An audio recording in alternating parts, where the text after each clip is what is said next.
Hello, I'm Maran Gazzari and I'm the producer of Cursed Mountain. Today I will tell you a little bit about Buddhism, which is the background of the game, and I will go into detail about some of the religious background terms that are necessary to understand the story of the game. Now, initially we had this weird idea of how cool it could be to have a game take place in the Tibetan region. The loneliness, the environment, the religious buildings and practices. So, Cursed Mountain is a survival horror game set in the Himalayas. It's about two brothers and their whereabouts on a mountain called the Chomolonzo. Frank Simmons, the younger brother, was gone missing while on a hired expedition searching for an ancient artifact. His older brother Eric Simmons starts a rescue mission to find out what really happened on the mountain, which the local people call the Sacred One. Eric, the main character, is an experienced high-altitude climber, well known in the international climbing community. He cares a lot for his younger brother Frank, also a climber, and has deep concerns about his overambitious, high-risk-taking nature. Somehow, Eric always knew his brother would get into trouble one day, and sure enough, on a particularly difficult route that has never been successfully completed, his brother was lost. Now, as a studio, we believe in introducing new and rich settings to the gamers. Doing so, we spend a lot of time in pre-production, researching the background story for all of our games. These real-world facts enrich the game experience, offering a more intense atmosphere to the player.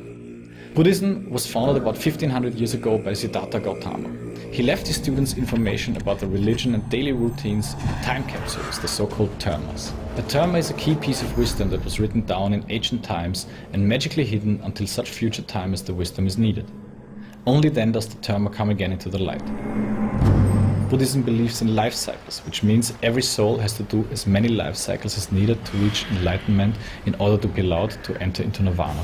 The information about the exact location of these dharmas was taught to Siddhartha's disciples in a way that they can find them again after a certain number of life iterations. At this time, chosen people start to have visions about these dharmas and search for them. And every 150 to 200 years, these dharmas are actually found in that region in real life. The inspiration for Cursed Mountain is the idea about a situation where a non-chosen and unholy person finds such a dharma and uses it in a way not meant to. Another important term in Buddhism and Cursed Mountain is the bardo.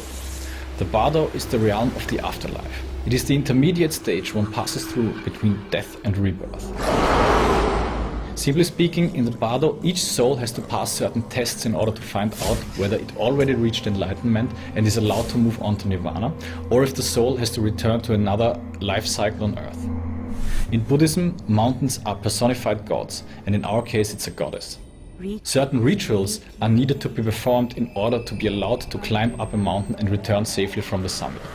A very well-known ritual includes a pilgrim's path around the mountain that has to be performed 13 times before the person has sufficiently pleased the gods.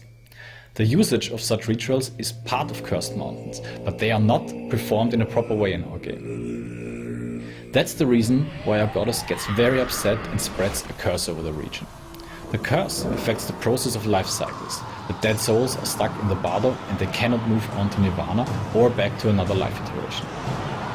This situation obviously makes them pretty angry. That was a first glimpse of Cursed Mountain, the storyline and the unusual things that happen in the Himalayas. There's more to come, don't miss it.